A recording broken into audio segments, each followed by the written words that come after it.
Hello everyone. Thank you for joining us on MNB World News Mongolia, where we bring you the latest stories and updates from across the nation and beyond. I am Batsir Namshar. Our top stories for News Mongolia. Mongolian President Khurelsukh Ukhnay arrives in Beijing for the Belt and Road Forum. The Travel Show 2023 Tourism Expo's main guest country was invited to come to Korea. Gathering of Mongolian scientists and researchers in the USA. For the news, stay tuned. On Tuesday, at the invitation of the President of People's Republic of China, Xi Jinping, the President of Mongolia, Khurelsukh Ukhnay, arrived in Beijing to participate in the third Belt and Road Forum for International Cooperation, scheduled to take place from October 17th to 20th, 2023.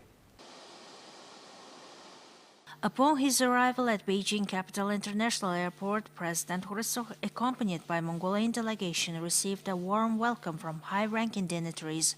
The Minister of Justice of the People's Republic of China, He Ron, extended greetings, as did the Ambassador Extraordinary and Plenipotentiary of Mongolia to the PRC, Patrat, and the Ambassador Extraordinary and Plenipotentiary of China to Mongolia, Shen Minjuan. President Khurelsukh is set to play a pivotal role during the Belt and Road Forum. He will deliver a keynote address on the theme Co-building a Green Silk Road to promote harmonious coexistence between humanity and nature.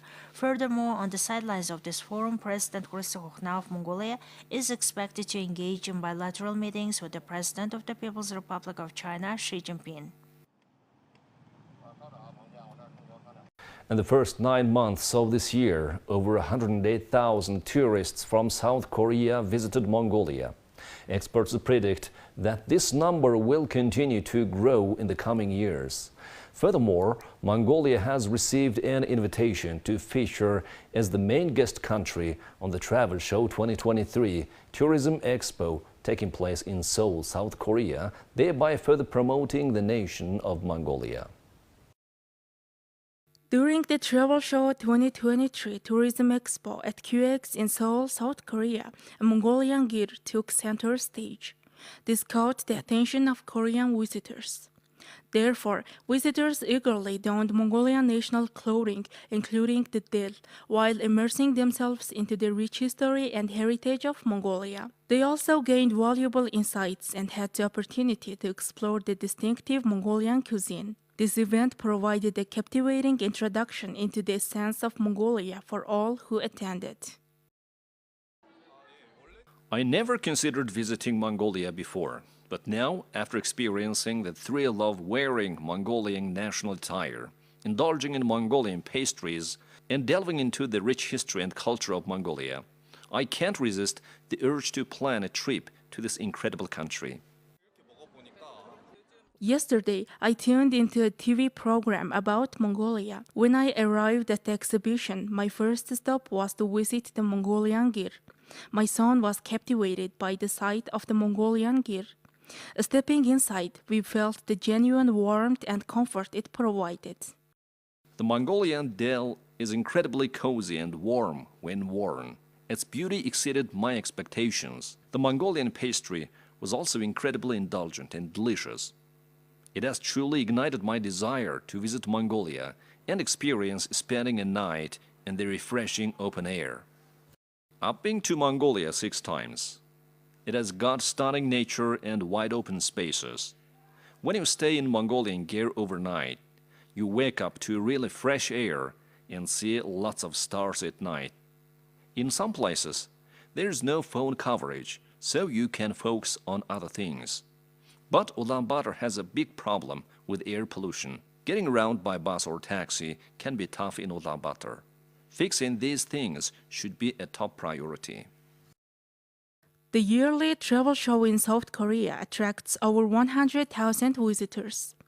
This year, more than 250 enterprises and organizations are taking part in this event, with Mongolia as the featured guest country, showcasing its rich culture, history, and tourism opportunities.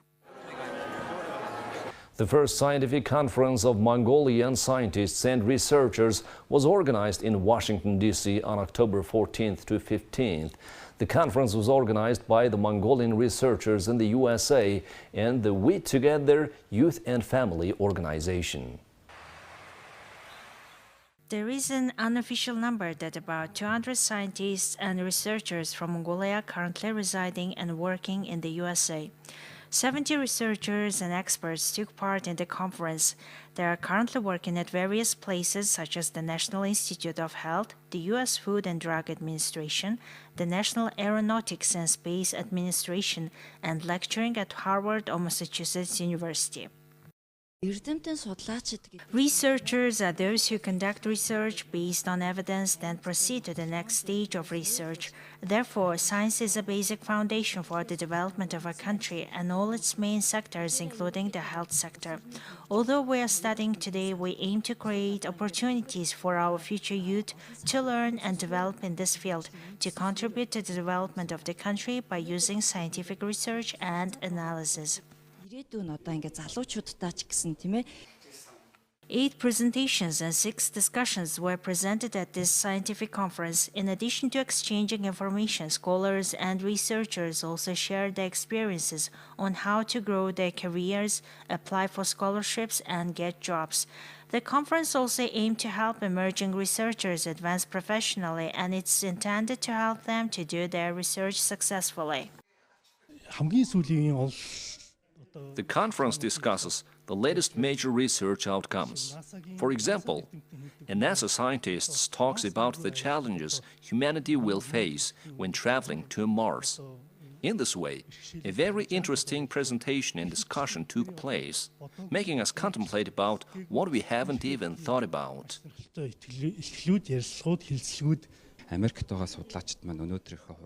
The important outcome of today's meeting was that Mongolian researchers decided to establish their own representative society, the Association of Mongolian Scientists and Researchers Working in America.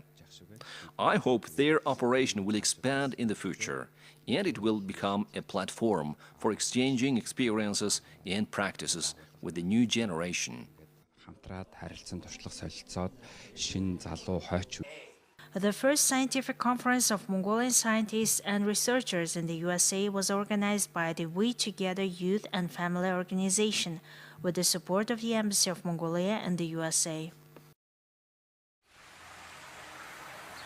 On October 12th in Oslo, a commemoration took place to mark the 55th anniversary of diplomatic relations between Mongolia and Norway. The event featured an exhibition showcasing the travel collection of an intrepid Norwegian adventurer and entrepreneur, Oscar Mammen. Additionally, a prestigious award ceremony for the Mongolia Studies Weekly Conference was organized as part of these festivities. The event's opening ceremony was graced by the presence of distinguished guests, including Anders Kravik, State Secretary of the Ministry of Foreign Affairs of Norway, John Butzer, Ambassador of Mongolia to Norway, Hakan Glorstad, Director of the Oslo Museum of Cultural History, and Oscar Mammen's grandchildren. Oscar Mammen was a person who was there when Mongolians gained their hard-fought independence and freedom on December 29, 1911. He wrote about everything that happened from morning until evening, like when Bogdkhang was traveling with his chariot and many soldiers. He didn't just write about it briefly, but in a lot of specific detail. He also noted how much Mongolians really want to be independent and how happy they were. Some even cried tears of joy when they finally got it. Oscar Mammen didn't just write about it, but he also took pictures to prove what he had seen. There are more than 10,000 of those pictures and writings in the Oslo University History Museum. Oscar Mammen first came to Mongolia for 6 months.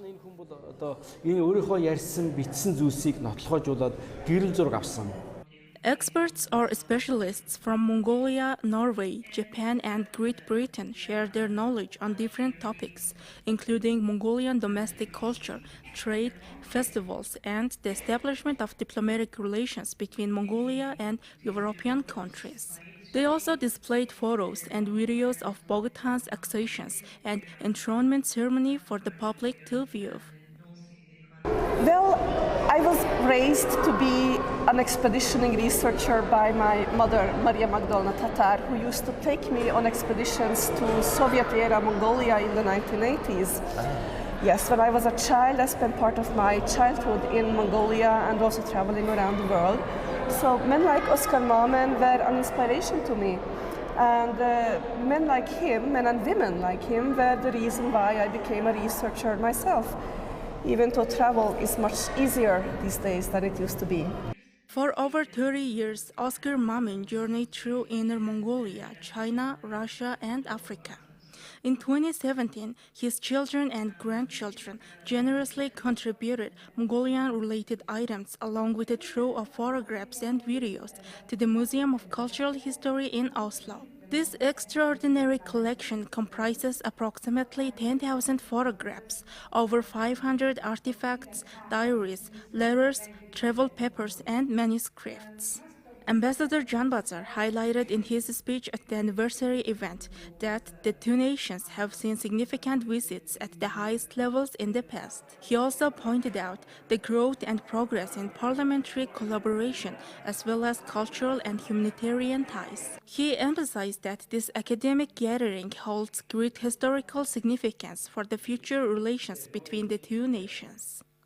He lived in Mongolia for many years, and he was very fond of Mongolia, and as you know now, he wrote about it, he took pictures, and he was genuinely interested in Mongolia and its people.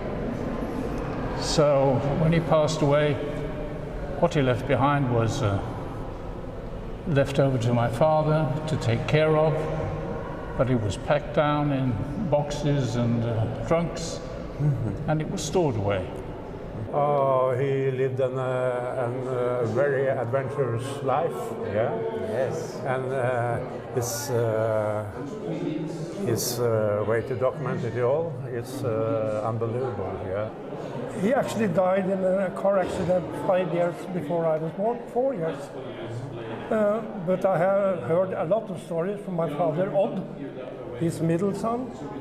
After we get in contact with Maria, I've learned so much more about his adventure, about his photographs, the whole. He also conveyed his heartfelt thanks to Oscar Mamen's children and family members for their significant role in strengthening the historical and cultural bonds between the two nations through their generous donation of a substantial collection of rare items to the Museum of Cultural History in 2017. Additionally, in 2022, the Institute of Mongolian Studies at the National University of Mongolia prepared and released a cognitive novel titled Traveling to the East, based on Oscar Mamen's notes. This work was translated into Mongolian by Maria Carvate. Now let's take a look at international news from our partner agencies. Chinese President Xi Jinping met with leaders from Chile, Kazakhstan and Hungary on the sidelines of the Belt and Road Forum in Beijing on Tuesday. In his meeting with Chilean President Gabriel Boric, Xi praised Chile as Latin America's forerunner to take part in the Belt and Road Initiative, the state broadcaster CCTV said. Boric said Chile would continue to play an active role in the Belt and Road Initiative and hope to become the hub for cooperation between China and Latin American countries, according to CCTV. Xi also held a welcome ceremony for Boric at the Great Hall of the People.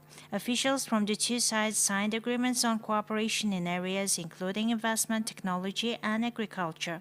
She also met with Kazakh President Kassym-Jomart Tokayev and called for deepening cooperation between the two sides, CCTV reported. Tokayev said Kazakhstan had been a firm supporter of the initiative and that the country was willing to maintain a close relationship with China. Hungary's Prime Minister Viktor Orban was the only European Union head of state or government to attend the Belt and Road Forum. She said China was ready to bring the relationship with Hungary to a new level and deepen cooperation, CCTV reported. Orban said Hungary was willing to remain China's trusted friend and partner in the European Union, according to CCTV. Hungarian media reports last month suggested the Chinese-backed railway project connecting Budapest with Belgrade has hit snags and China withheld funding. Chinese Foreign Minister Wang Yi earlier this month told his Hungarian counterpart the project would continue as planned. Senior diplomats for issues relating to North Korea from the USA and South Korea met in Seoul on Tuesday to discuss further cooperation on securing the human rights and safety of North Korean defectors. During her meeting with Unification Minister Kim Yong-ho, U.S. Special Envoy for North Korean human rights issues, Julie Turner, agreed on concerns previously raised by Seoul over the latest report on China's repatriation of North Korean defectors. Help provide protection for North Korean refugees, whether it be here in South Korea or the U.S. also remains open and welcome to accepting North Korean refugees. I would like to reiterate that the South Korean government will do its best to ensure that North Korean defectors living in the third countries, including China, are guaranteed human rights and live safety where they wish. She stressed that the U.S. remained open to accepting North Korean defectors. The United Nations Human Rights Office has in the past expressed grave concerns over the forced repatriation of North Koreans from China and elsewhere. South Korea is debuting homegrown fighter jets and missile defense systems in a military expo. The government is hoping the Seoul ADEX will help it win a larger share of the lucrative global arms export market. Dozens of supersonic jets fly up and down over a military airport near South Korea's capital, decorating the sky with colorful contrails. That's how Seoul Aerospace and Defense Exhibition, a biennial international military technology expo, kicked off on October 16th, with a riveting display of aerobatics by fighters jets including Black Eagles and F-22. This year's exhibition is the largest ever event of its kind in South Korea and highlights the country's locally developed KF-21 Borame fighter jet, which made its debut at the event. The indoor showroom displays the engine of the jet manufactured by Hanwha Aerospace through technological cooperation with General Electric. Korea Aerospace Industries Association official Han Bon-soo says the new fighter jet is the largest military asset development project in South Korea's history. He also explains the significance of the expo to the country. The F-21 Borame fighter jet, which is being the largest military asset development project in South Korea's history, will be displayed outdoors, and there will also be demonstration flight. Along with KF-21 fighters, the exhibition showcases advanced air assets F-35 fighter jets, F-A-50 light attack aircraft, K-2 battle tanks, and K-9A1 self-propelled howitzers. It also features various defense solutions for detecting nuclear and missile attacks on the ground, such as long-range surface-to-air missile LSAM radar and the multi-function radar of the medium-range surface-to-air missile and the multi-target radar of the Korean-style Iron Dome. South Korea's strategic military export products including Chunmoo, a self-propelled multiple-launch rocket system, and Redback infantry fighting vehicle IFF, are also displayed. The South Korean government is hoping the expo will lead to the country snatching a larger share of the global arms export market. The country's defense ministry is targeting a 5% share by 2027 to become the world's fourth largest exporter. The organizer says 550 companies from 35 countries are taking part in this year's event. The 2023 Seoul International Aerospace and Defense Exhibition officially opens on October 17th and will run until October 22nd.